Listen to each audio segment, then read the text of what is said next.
Halo, assalamualaikum lur. Ketemu lagi bareng aku Andian di keliling Palembang, nostalgia di penjuru kota. Lur, pagi hari ini aku lagi ada di jembatan Musi 4. Nah, kejingo aneh, berdiri megah, warnanya cerah. Ini dia jembatan Musi 4 yang menghubungkan sebelah Ulu dan sebelah Ilir.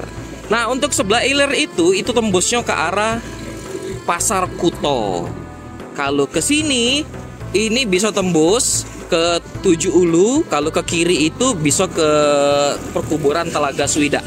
Nah, mau kasih banyak pemerintah yang sudah punya program untuk memberi fasilitas kepada rakyat, yaitu jembatan Musi 4 yang mempermudah penyeberangan dari Ulu ke Ilir. Bukan cuma dari Ampera Bailur, itu kejingoan Ampera ya.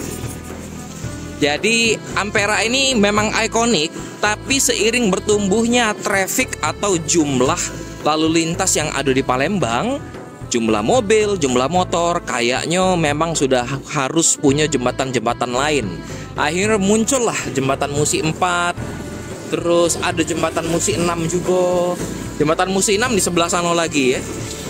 Nah, jadi kawan-kawan, mungkin yang tinggalnya di sekitaran sini, wah, pasti seneng nih aneh, ada jembatan Musi 4 ini, seru punya. Oke kawan-kawan, untuk yang sering lewat jembatan ini, usahakan taati lalu lintas, pakai helm, jangan terlalu ngebut, dan tetap jaga fasilitas publik yang sudah ada di Palembang. Wah, pemandangannya sip nian lur. Oke lur, aku Andian pamit undur diri dulu. Sekian dulu keliling Palembang, nostalgia di penjuru kota. Kita ketemu lagi di episode berikutnya. Oke, bye bye, assalamualaikum.